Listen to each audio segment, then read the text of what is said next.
નમસ્કાર વિદ્યાર્થી મિત્રો, ધોરણ 6 માં આપણે કરી રહ્યા છીએ પ્રકરણ 10 માપન, જેમાં આપણે સ્વાધ્યાય 10.2 સુધી કરી ચૂક્યા છીએ. અહીં આપણે હવે લંબચોરસનું ક્ષેત્રફળ કેવી રીતે શોધાય તે શીખવાનું છે. સ્વાધ્યાય 10.2 ની અંદર આપણને અમુક આકારો આપેલા હતા, જેને આલેખપત્ર પર મૂકીને તેનું ક્ષેત્રફળ કેવી રીતે શોધાય તે આપણે શીખી ચૂક્યા છીએ. હવે લંબચોરસનું ક્ષેત્રફળ આલેખપત્રની મદદથી કેવી રીતે શોધી શકાય તે જોઈએ. અહીં આપણને કીધેલું છે કે આલેખપત્રની મદદથી 5 સેન્ટીમીટર લંબાઈ અને 3 સેન્ટીમીટર પહોળાઈવાળા લંબચોરસનું ક્ષેત્રફળ શું આપણે ગણી શકીએ? હા, બિલકુલ ગણી શકીએ છીએ. અહીં આપણને ચિત્રમાં એક લંબચોરસ બનાવીને આપેલો છે કે જેની લંબાઈ 5 સેન્ટીમીટર છે અને પહોળાઈ 3 સેન્ટીમીટર છે. 1 સેન્ટીમીટર બાય 1 સેન્ટીમીટર ચોરસ હોય તેવા આલેખપત્ર પર આપણે આ લંબચોરસને ગોઠવી દીધેલો છે. હવે જેટલા ચોરસ આવરિત થયેલા છે તેને આપણે ગણી લેવાના છે. તો અહીં કુલ 15 ચોરસ આવરિત થઈ જાય છે. તેથી આપણે કહી શકીએ કે આ લંબચોરસનું ક્ષેત્રફળ 15 ચોરસ સેન્ટીમીટર છે. આ રીતે ક્ષેત્રફળ શોધવાની રીત આપણે અગાઉ પણ શીખી ચૂક્યા છીએ. હવે આપણને જે આ લંબચોરસ આપેલો છે તેની અંદર 5 સેન્ટીમીટર લંબાઈ છે અને 3 સેન્ટીમીટર પહોળાઈ છે. જો આ લંબાઈ અને પહોળાઈનો ગુણાકાર કરી દેવામાં આવે તો પણ આપણને 15 સેન્ટીમીટર મળી જાય છે. એનો મતલબ એમ થાય છે કે લંબચોરસનું ક્ષેત્રફળ બરાબર લંબાઈ ગુણ્યા પહોળાઈ. આ સૂત્રનો ઉપયોગ કરીને આપણે લંબચોરસનું ક્ષેત્રફળ આસાનીથી મેળવી શકીએ છીએ. દાખલા તરીકે માની લો કે આપણને એક લંબચોરસ આપ્યો છે કે જો તેની લંબાઈ 8 સેન્ટીમીટર હોય અને પહોળાઈ 4 સેન્ટીમીટર હોય તો આ બંને બાજુઓનો ગુણાકાર કરવાથી એટલે કે 8 ગુણ્યા 4 એટલે કે 8 ચોક 32 આપણને આ લંબચોરસનું ક્ષેત્રફળ મળી જાય છે. એટલે આપણે આલેખપત્રનો ઉપયોગ કર્યા વગર પણ લંબચોરસનું ક્ષેત્રફળ આસાનીથી શોધી શકીએ છીએ. તેવી જ રીતે ચોરસની વાત કરીએ તો અહીં આપણને 4 સેન્ટીમીટર બાય 4 સેન્ટીમીટર એવો ચોરસ આપેલો છે. તો અહીં પૂર્ણ આવરિત થયેલા ચોરસની સંખ્યા મેળવીએ તો આપણને 16 મળે છે. તેવી જ રીતે જો 4 ગુણ્યા 4 કરી દેવામાં આવે એટલે કે બંને બાજુઓનો ગુણાકાર કરી દેવામાં આવે તો પણ આપણને 16 ચોરસ સેન્ટીમીટર મળી જાય છે.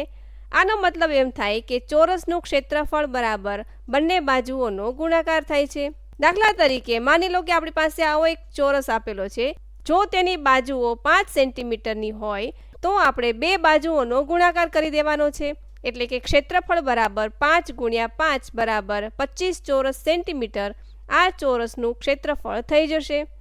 હવે આ બંને સૂત્રોનો ઉપયોગ કરીને આપણે સ્વાધ્યાય 10.3 ગણવાનું છે, જેમાં પહેલો દાખલો આપણને આપ્યો છે કે જેમની બાજુઓના માપ નીચે પ્રમાણે છે તેવા લંબચોરસનું ક્ષેત્રફળ શોધો.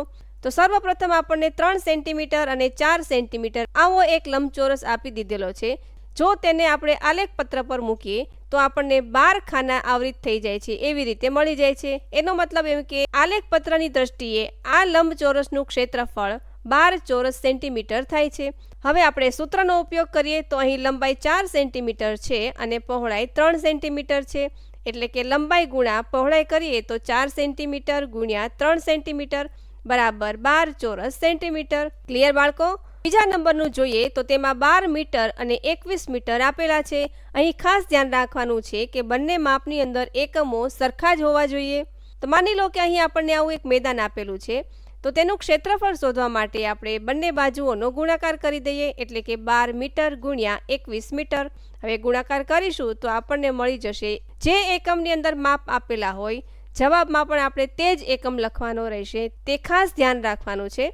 ત્યાર પછી સી જોઈએ તો તેની અંદર આપણને 2 કિલોમીટર અને 3 કિલોમીટર આપેલા છે. એટલે આનો જવાબ આપણે કિલોમીટરમાં જ લખવાનો રહેશે. હવે માની લો કે આપણને એક નકશો આપેલો છે. તેની અંદર જે આ લંબચોરસ બનાવેલું છે તેટલા ભાગનું ક્ષેત્રફળ આપણે શોધવાનું છે. હવે અહીં આપણે 2 કિલોમીટર અને 3 કિલોમીટર આપેલું છે તો તેનો ગુણાકાર કરી દઈએ એટલે કે ક્ષેત્રફળ બરાબર 2 કિલોમીટર ગુણ્યા 3 કિલોમીટર. બંનેનો ગુણાકાર કરી દઈએ તો આપણને મળે છે 6 ચોરસ કિલોમીટર. ત્યાર પછી ડી નંબરનું જોઈએ તો તેની અંદર 2 મીટર અને 70 સેન્ટીમીટર આપેલું છે.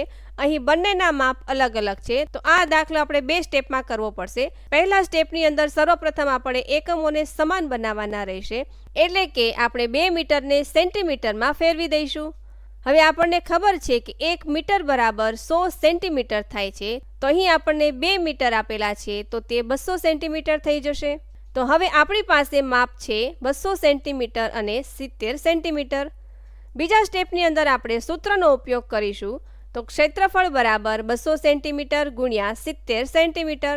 હવે બંનેનો ગુણાકાર કરી દઈએ તો આપણને મળે છે 14,000 ચોરસ સેન્ટીમીટર. ત્યાર પછી બીજો દાખલો જોઈએ કે જેમની બાજુઓના માપ નીચે પ્રમાણે છે તેવા ચોરસના ક્ષેત્રફળ શોધો. હવે અહીં આપણને એક જ બાજુનું માપ આપેલું છે, કારણ કે ચોરસની તો બધી બાજુઓના માપ એક સમાન હોય છે. તો ચોરસનું ક્ષેત્રફળ શોધવા માટે આપણને ખબર છે કે બે બાજુઓનો ગુણાકાર કરી દેવાનો છે.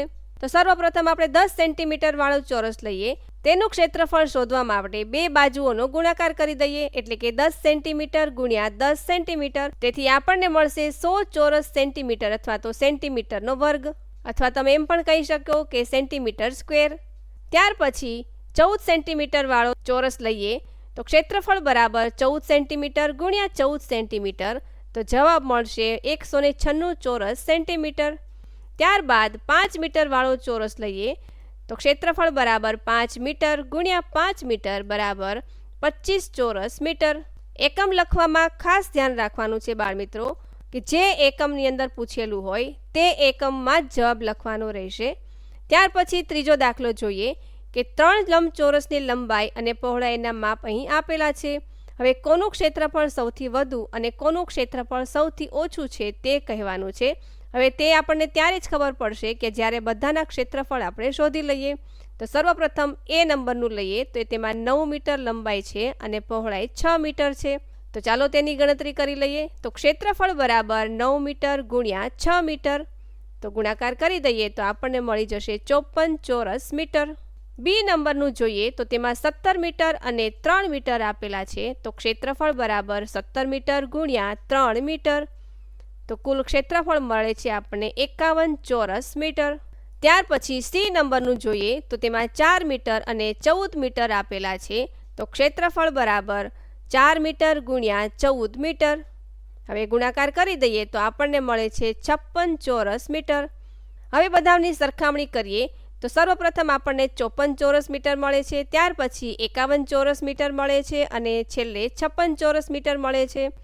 તો સૌથી વધુ ક્ષેત્રફળ લંબચોરસ સીનું છે કે જે 56 ચોરસ મીટર સાથે સૌથી મોટો વિસ્તાર ધરાવે છે, અને સૌથી ઓછું ક્ષેત્રફળ લંબચોરસ બી ધરાવે છે કે જે 51 ચોરસ મીટર સાથે સૌથી નાનો વિસ્તાર ધરાવે છે. આગળના દાખલા આપણે નેક્સ્ટ વિડીયોમાં કરીશું. Thank you.